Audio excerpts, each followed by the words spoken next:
the 2016 Ford Mustang Shelby GT350. This is what you get when you're tired of the regular Mustang, or you think your BMW M4 is simply too boring because everyone else has one. I'm Jay, and welcome to the latest episode of Car Buzz Unboxing Reviews. Before I get started, I want to thank Future Ford of Sacramento, California for letting me come on down and film this car for you today. So of course, this is the Mustang Shelby GT350. It's kind of the successor to the previous generation Mustang Shelby GT500. When I say kind of, there are differences here. The GT350, this is an all-out track toy. But what's really good about it, kind of like the BMW M4, is that it's also an excellent daily driver. And throughout this review, I'm going to keep stressing why Ford has just gone above and beyond in making this GT350 unlike pretty much any other Mustang we have ever seen before. And if you think this thing is powerful, just wait, because Ford has even more surprises for us in the future. And the first thing I want to talk about here is this interior. Now, if you've sat in the current generation Mustang, you're going to see just how wonderful of an interior design that is. Everything is laid out so well. I love the dash design. It has that nice sort of retro feel to it, but it's also very modern. This car is equipped with these black leather seats with Alcantara trim. They're heated and cooled, 6-way power for the driver's seat.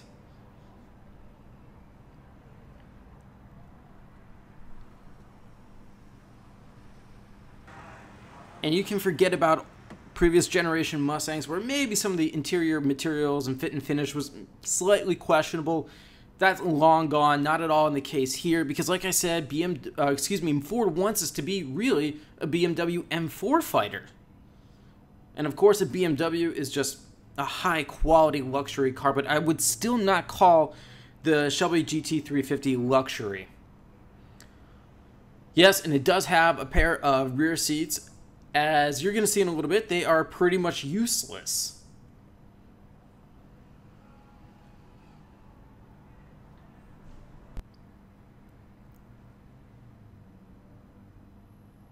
And I'm also going to talk to you about the GT350R, which is essentially this car, but it's stripped down. They even cut weight to make it faster.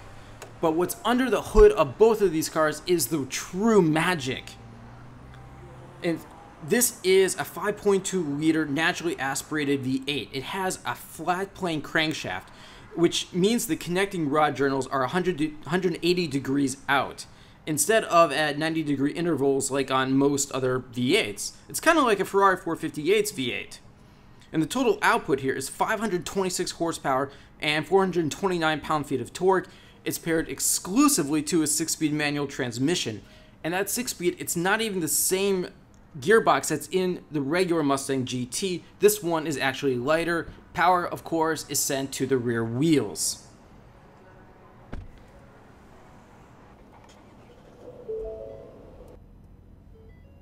So why did Ford go with a flat plane crank V8? Because they basically wanted to produce more power at a lower RPM. And they decided that replacing the previous GT500 supercharged V8 with a naturally aspirated V8 was the smarter way to go, especially for fuel efficiency. Remember, Ferrari, again, they don't do supercharging. They never have. They're now moving into turbocharging. But the 458 was naturally aspirated, and Ford kind of looked at what Ferrari did. Listen to the sound of this.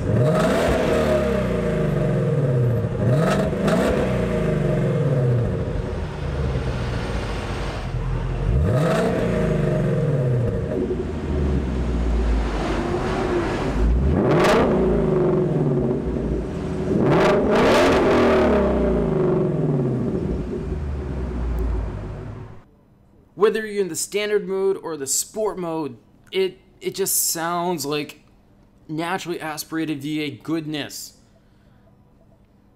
So let's talk performance. 0 to 60 miles per hour in 4.3 seconds. Standing quarter mile in 12.5 seconds at 117 miles per hour. Top speed, about 175 miles per hour. And because Ford wants the GT350 to be such a good daily driver, it comes equipped with this Sync 3, the infotainment system that replaced my Ford Touch. As I've mentioned in previous unboxing reviews of Ford products such as the Fusion Platinum, Sync 3 is much better. Not perfect, but it's worlds better than my Ford Touch.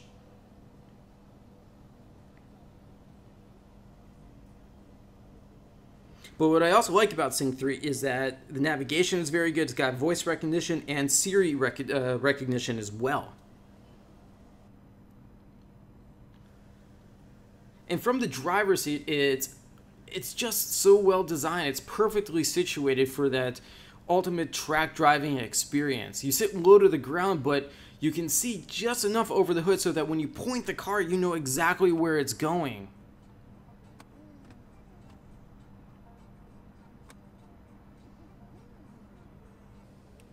And I really like these toggle switches there. Again, instead of just having flat buttons throughout the entire center dash, Ford, they went the extra mile just to make that little bit of stylistic bit just even better.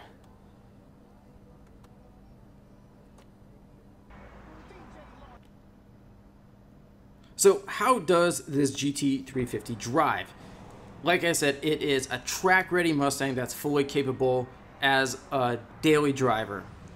It has that really good short throw shifter and a light clutch pedal, very firm suspension, and you can get a magnetic suspension as an option with the $6,500 track package.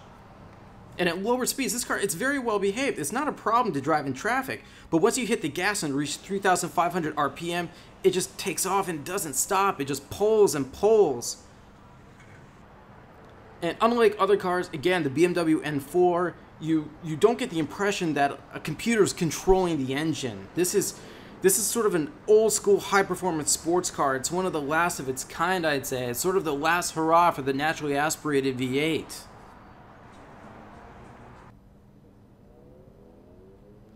And the steering wheel, this is cool. This is just for the GT350 with that Shelby Cobra emblem there.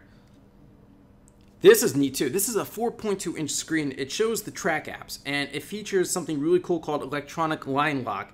And basically what that does, it keeps the front brakes locked while the car is in gear, thus enabling you to warm up the tires. Translation, you can get perfect burnouts. And this also has launch control, which integrates the brakes, traction control, and powertrain control to ensure smooth starts. And the performance metrics are shown within the message center here in the instrument cluster. And it displays lateral, longitudinal, G-forces, acceleration times, plus automatic and countdown starts. So basically, it keeps track of everything you do at the track.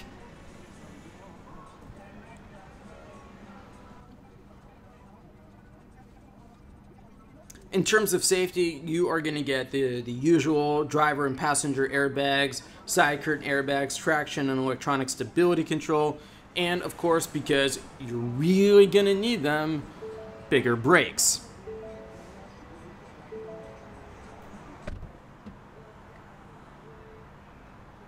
Now, like I mentioned, there's also the GT350R, which it's like the GT350 you see here, but it has some things that this car doesn't have.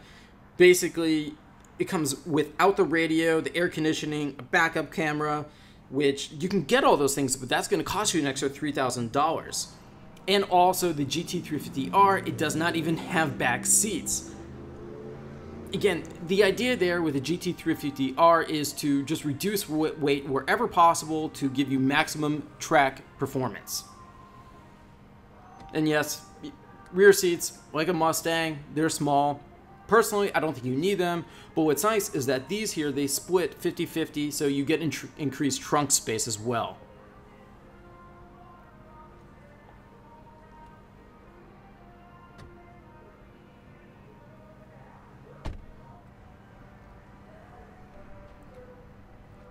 So fuel economy in something like this that has that 0 to 60 4.3 second time, 14 miles per gallon in the city, 21 on the highway, and a combined 16 miles per gallon. Now this car weighs a total of just about 3,800 pounds, so those fuel economy numbers are actually not too bad.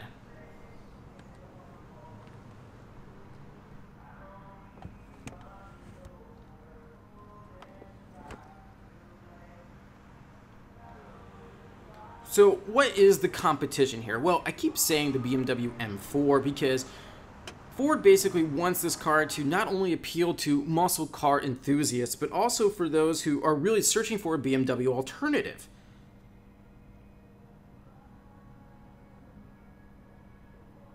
And what's interesting, though, is that the GT350 and GT350R are only sold in North America for now. But aside from the M4, I would say another interesting competitor is going to be the previous generation Camaro Z28. Now, Chevrolet, excuse me, has just launched a new Camaro ZL1, and that'll be very interesting to see these two pair off. And yes, there will be a new Camaro Z28 in the next couple of years. And there's also the Dodge Challenger SRT Hellcat. But that car, it's more about straight line performance as opposed to doing really good donuts like you can in this thing. The Challenger SRT Hellcat, essentially, it's not a track car. The GT350 is. And I talk about that in my unboxing review of the Challenger Hellcat. I love that car, but unlike this one, it's a little difficult to handle in daily traffic. And I didn't experience anything like that with this Mustang.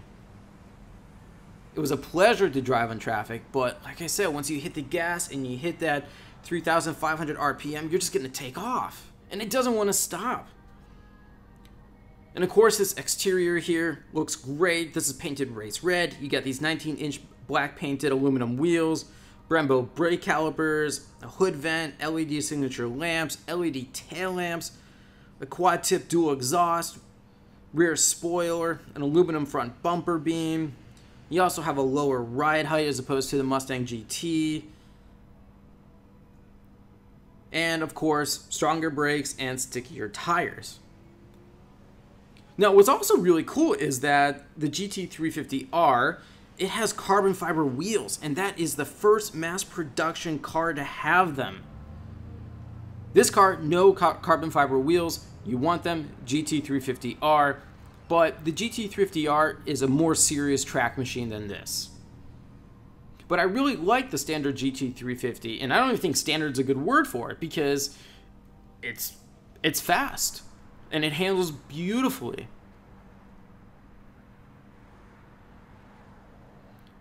Now, I mentioned this in my unboxing review of the new Camaro SS. The one exterior design flaw I think this car has is the front. There's too much front overhang. You can see it right here. Especially for a car that's rear-wheel drive with all the power at the rear wheels. Ford should have figured out a way to shave a few inches off that front end. I think it would have just helped the dimensions a bit more. Again, that's my only complaint because I love this fastback design for the coupe. It just, oh, it harkens back to those old Mustangs from the 60s and early 70s. And that stripe there going all the way across the top, through the trunk, to the roof, to the hood, that is actually costs a little bit of extra, $475. It's well worth it. And speaking of pricing, this Mustang Shelby GT350 starts at $47,795.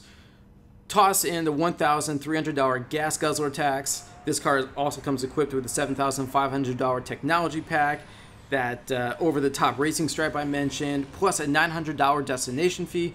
You're looking at this car right here, grand total $58,345. And that's pretty good. The Challenger SRT Hellcat, that is around $60-some thousand. Will there be dealer markups for this? Probably.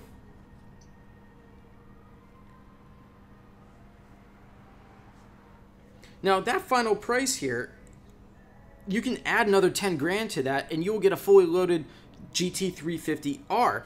But at around $68,000, that's only about $2,000 more than a BMW M4.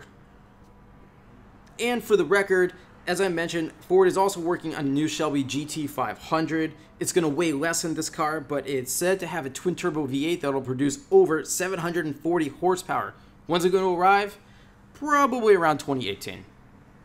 So I'm out of time for today. Thanks everyone for watching. Any more questions, leave them for me in the comment section below. Any suggestions for future reviews, also leave those in the comment section. Be sure to subscribe to the CarBuzz YouTube channel, and I'll see you in my next unboxing review.